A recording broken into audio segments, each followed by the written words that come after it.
నమస్తే, welcome to YR TV. ముఖ్యంగా కార్మిక సంఘాల ఐక్యవేదిక ఆధ్వర్యంలో ఇక్కడ అందరూ ఏఎన్ఎంలందరూ కూడా ఇచ్చేస్తున్న పరిస్థితి ఉంది. ప్రధానంగా మా డిమాండ్స్ అన్ని కూడా నెరవేర్చాలంటూ కూడా మాట్లాడుతున్న పరిస్థితి ఉంది. మాట్లాడే ప్రయత్నం చేద్దాం. మేడం చెప్పండి, ప్రధానంగా మీరు ప్రభుత్వాన్ని ఏమని డిమాండ్ చేస్తున్నారు?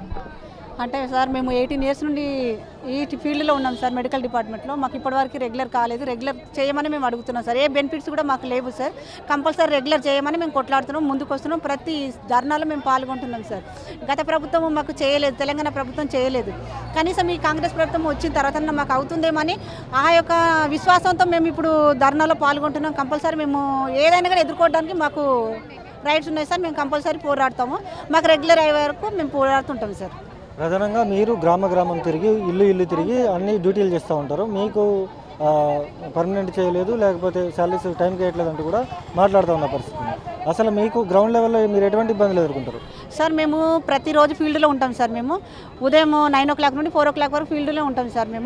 మాకు 36 రిజిస్టర్స్ మెయింటైన్ చేయాలా, 36 ఆన్లైన్ చేయాలా, ఆఫ్లైన్ చేయాలి సార్. మేము ప్రతి ప్రెగ్నెంట్ మదర్ని మేము రిజిస్ట్రేషన్ చేయాలి సార్. వాళ్ళు డెలివరీ అయ్యేంత వరకు మేము వాళ్ళను అప్డేట్ చేస్తూ ఉండాలి, వాళ్ళని ఫాలోఅప్లో ఉండాలి.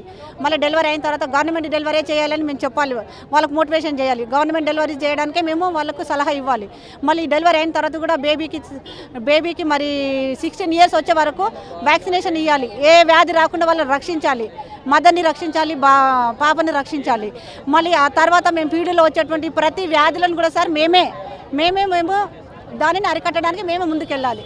ప్రతి వ్యాధి సెంట్రల్ నుండి ఏ జాతీయ కార్యక్రమాలు ఏవచ్చినా, స్టేట్ నుండి ఏవచ్చినా అవన్నీ మేమే పాల్గొనాలి. మలేరియా కానీ, ఫైలేరియా కానీ, డెంగ్యూ కానీ, స్వైన్ ఫ్లూ కానీ, మళ్ళీ ఇప్పుడు కరోనా వ్యాక్సిన్ వచ్చినప్పుడు కూడా మా సెకండ్ ఇయర్ మొత్తం మా జీవితాలు మొత్తం దారపోసినాం సార్. మేము తెలంగాణ ప్రభుత్వం ఉన్నప్పుడు మాకు రెగ్యులర్ చేస్తాను హామీ ఇచ్చారు సార్.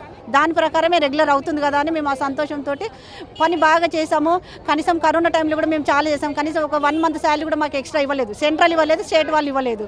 ఆ కరోనా టైంలో మా ప్రాణాలను కూడా మేము కోల్పోని, మా ప్రాణాలు పోయిన పర్వాలేదు, మేము కరోనా టైంలో హెల్త్ డిపార్ట్మెంట్ ఒక్కటే సార్ బయటకు వచ్చి హెల్ప్ చేశారు, బయటకు వచ్చి సేవ చేశారు. ఏ డిపార్ట్మెంట్ అన్నా బయటకు వచ్చి సేవ చేసిందా? చేయలేదు. మేము చేసాము. అలాంటప్పుడు గవర్నమెంట్ మమ్మల్ని గుర్తించాలి కదా సార్. అందుకని మేము కంపల్సరీ మాకు రెగ్యులర్ అయ్యే వరకు మేము ఊరుకోము సార్. కంపల్సరీ రెగ్యులర్ కావాలి. కనీసం రేవంత్ రెడ్డి సార్ ఈ పాలనలోనే మేము రెగ్యులర్ కావాలని కోరుకుంటున్నాం సార్. కనీసం మాకు ఏంది హెల్త్ కార్డు కూడా మాకు లేదు సార్. ఇప్పటివరకు మాకు వచ్చే జీతాలు 25,000 సార్. 18 years 25,000లో మేము ఉన్నాము. ఇప్పటివరకు మాకు 25,000 అదే రన్ అవుతూ ఉంది. కనీసం ప్రభుత్వం అయినా గుర్తించాలని మేము అనుకుంటున్నాం. కంపల్సరీ రెగ్యులర్ కావాలని కోరుకుంటున్నాం. ఈరోజు మన సమ్మె కార్యక్రమంగా ఈరోజు ఇందిరా పార్క్లో మేము వైద్య ఆరోగ్య శాఖలో గత 23 సంవత్సరాలుగా పనిచేస్తున్న ఈసీ ఏఎన్ఎంలము. సో అందుకు గాను మేము చాలా ఇప్పటికీ ఎన్నో ప్రభుత్వాలు వచ్చినాయి, మమ్మల్ని ఎవరు కూడా రెగ్యులర్ చేయటం లేదు. రెగ్యులర్ ఇదిగో అంటున్నారు, అదిగో అంటున్నారు, ఎవరు కూడా చేయటం లేదు. సో కాంగ్రెస్ గవర్నమెంట్ని మేము గెలిపించుకొని మమ్మల్ని రెగ్యులర్ చేస్తారన్న ఆశతోటి మేము గెలిపించుకున్నాం. అయినా కానీ ఈ గవర్నమెంట్ కూడా అదే విధంగా ఉంది. సో మాకు నెల జీతాలు కూడా రాని పరిస్థితి. ఇప్పటికీ 4 నెలలు అయిందండి జీతాలు రాని పరిస్థితి. సో ఒక్కొక్క సంవత్సరానికి 6 నెలలు టైం తీసుకుంటారు కంటిన్యూషన్ లెటర్ ఉంటేనే మాకు జీతాలు చేస్తామంటున్నారు. సో మొన్న ఎగ్జామ్ రాసినాం డిసెంబర్లో. ఆ డిసెంబర్లో కార్యక్రమంలో ఎగ్జామ్ రిజల్ట్ పెట్టడానికి ఇప్పటికే 6 నెలలు అయింది. ఆ రిజల్ట్ రావడం లేదు. ఆ రిజల్ట్ తక్షణమే మమ్మల్ని వచ్చిన తర్వాత మా ఏజ్ ప్రకారంగా, సీనియారిటీ ప్రకారంగా మమ్మల్ని రెగ్యులర్ చేయాలని కోరుచున్నాము. అది ఫస్ట్ డిమాండ్. తర్వాత నెల వేతనాలు ఇవ్వాలి మాకు.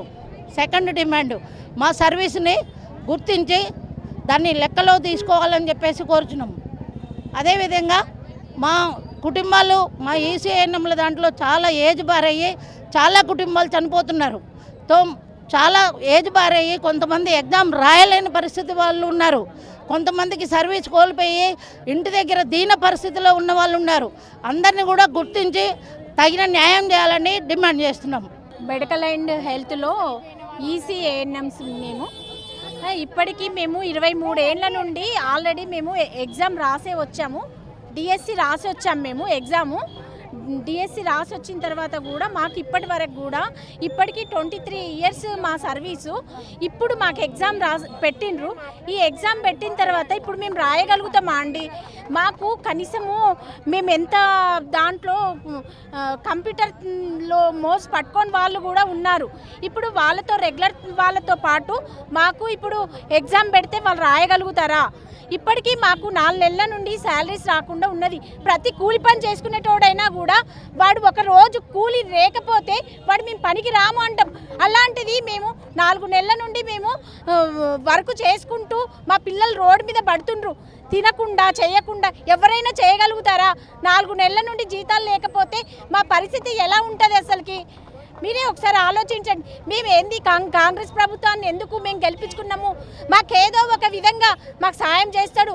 మేము రెగ్యులర్ చేయాలి, మమ్మల్ని రెగ్యులర్ చేస్తారు. 23 ఏళ్ల నుండి మమ్మల్ని రెగ్యులర్ చేస్తారు అనే విధంగానే కదా. అలాంటిది ఇప్పుడు మా దాంట్లో ఒక్కొక్కరికి 50 ఏండ్లు 45 ఏండ్లు వచ్చిన వాళ్ళకి ఇప్పుడు రెగ్యులర్ చేయకపోతే వాళ్ళు ఇంకా ఎన్ని రోజులని ఇట్లా చేయాలి? మా పరిస్థితి ఏంటిది? వెట్టి చాకిరిగా చేస్తున్నాం మా పరిస్థితి. అలాంటి కనీసం మా దాంట్లో చనిపోయిన వాళ్ళు కూడా ఎంతో మంది ఉండ్రు. అలాంటిది ఎక్కడ అప్పు తీసుకొని చేయాలన్నా కూడా ఎక్కడ జీతం 27 జీతం వస్తుంది, 27,000 జీతం వస్తుంది. కనీసం ఏ అప్పు తీసుకొని చేయాలన్నా కూడా ఆ ఇంట్రెస్ట్ కట్టుకోవడానికే పోతుంది. ఎట్లా చేయాలి మా దాంట్లో? ఎవరన్నా అర్థం చేసుకుంటున్నారా?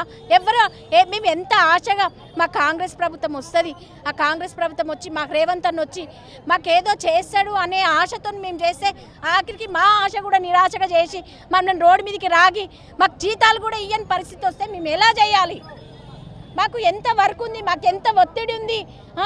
మేము రాత్రి ఇంటికి వచ్చిన తర్వాత కూడా అప్పుడప్పుడే రిపోర్ట్ కావాలంటారు. అన్ని ప్రతి ఒక్కటి ఇంత టెన్షన్లు. అక్కడ శాలరీస్ లేవు, ఇక్కడ ఇంత టెన్షన్లతోని మేము వర్క్ ఎలా చేస్తాము? ఏదైనా ఎవరికైనా కూడా కడుపు నిండా ఏ పని ఆమెకు కూడా కడుపు నిండా అన్నం పెడితేనే వాడు పని చేయగలుగుతాడు. కడుపు నిండా అన్నం పెట్టకుండా వాడిని పని చేయి అంటే ఏ విధంగా చేస్తాడు వాడు? ఎవరైనా కూడా అంతే కదా.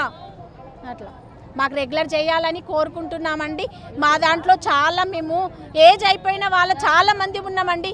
ఇప్పుడు వచ్చే రిజల్ట్లో కూడా మాకు రెగ్యులర్ చేయాలని కోరుకుంటున్నాం.